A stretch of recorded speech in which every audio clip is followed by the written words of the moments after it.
Bonjour, voici une petite vidéo qui va résumer le TP1 puis le début du cours sur le chapitre 3 qui concerne l'étude des systèmes en mouvement et qui va vous permettre de faire les exercices demandés. Alors, dans le chapitre 1, on a étudié la chute libre. Alors la chute libre, je vous rappelle qu'au sens des physiciens, on dit qu'un corps est en chute libre s'il n'est soumis qu'à son poids. Donc un corps peut être en chute libre même s'il est en phase d'ascension, pour peu qu'il n'est soumis qu'à son poids. Donc on a étudié d'abord dans la première partie du TP le saut en trampoline. Alors que donc le cadre de l'étude, hein, c'est dans la phase d'ascension, euh, après que l'athlète est décollé, donc n'est plus en contact avec la surface du trampoline. Et il y avait aussi l'étude dans la phase de descente, avant qu'il soit en contact avec le trampoline. Donc dans les deux phases, ascendante et descendante, l'athlète n'est en contact uniquement qu'avec l'air, et si on néglige les actions de l'air, du coup il n'est soumis qu'à son poids, il est bien en chute libre. Le poids est représenté ici, hein, il est toujours vertical et vers le bas. Sur la chronophotographie, on a représenté le vecteur vitesse au point 3 en phase de montée et au point 4. Donc ici l'échelle n'a pas été respectée. Et ensuite, on a représenté le vecteur variation de vitesse au point 3. Et donc au point 3, ce que l'on a fait, hein, c'est l'opération qui vient d'être faite sur le côté, c'est qu'on a reporté le vecteur vitesse au point 4 et on lui a retranché le vecteur vitesse au point 3. Donc on a fait V4 moins V3 de façon vectorielle. Et ce qui nous a permis de tracer le vecteur variation de vitesse entre le point 3 et le point 4, le vecteur variation de vitesse au point 3, qui est donc vertical et vers le bas. On a fait la même chose en phase de descente. On a tracé le vecteur vitesse au point 3, puis au point 4, et on a tracé ensuite le vecteur variation de vitesse entre le point 3 et le point 4, donc en faisant V4 moins V3. Et donc, on a trouvé un vecteur variation de vitesse entre ces deux instants qui est lui aussi vertical et vers le bas. Donc, on en a conclu que le vecteur variation de vitesse, que ce soit en phase de montée ou en phase de descente, il est collinéaire, c'est-à-dire de même direction et aussi de même sens que la résultante des forces, qui était ici uniquement le poids. Ensuite, on s'est demandé, est-ce que c'est un coup de chance? Est-ce que ce n'est valable que pour cette situation? Ou est-ce qu'on retrouve cette affirmation pour un autre type de mouvement?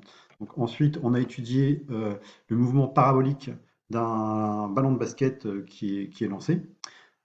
Et donc, pareil, pour différents instants, on a tracé le vecteur vitesse, et on a donc pu, entre deux instants, déterminer le vecteur variation de vitesse, toujours avec la même opération, la vitesse au temps suivant moins la vitesse au temps qui nous intéresse.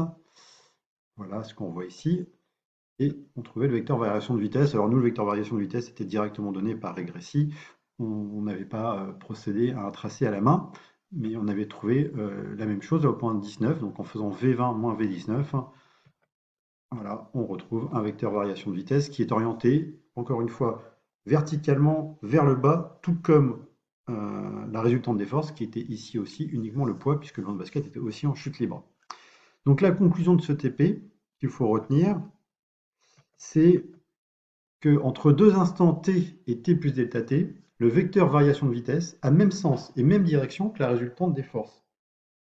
Alors, en maths, deux vecteurs, puisque là il s'agit bien de vecteurs, hein, le vecteur variation de vitesse et la résultante des forces. Une force, elle est aussi représentée par un vecteur. Donc en maths, deux vecteurs qui ont même direction, on dit qu'ils sont collinaires. C'est le cas ici du vecteur AB et du vecteur CD. Et vous avez vu hein, que deux vecteurs collinaires ont une relation qui est la suivante. Le premier vecteur est égal à un nombre fois le suivant. Donc ici, CD est égal à K fois AB. Donc ici, puisque CD est plus long que AB, on comprend bien que le coefficient de collinéarité, le coefficient K, sera supérieur à 1. Et en plus, puisque CD et AB ont même sens ici, le coefficient K sera aussi supérieur à 0. Voilà. Donc deux vecteurs collinéaires, mathématiquement, c'est un vecteur est égal à un coefficient fois l'autre vecteur.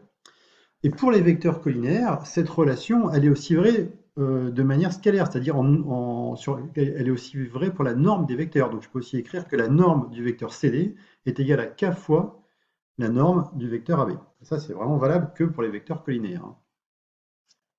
Alors, ben, du coup, nous ici, on est face à deux vecteurs qui sont collinaires, hein, vecteur variation de vitesse et le vecteur résultante des forces. Donc on va pouvoir écrire ce type de relation.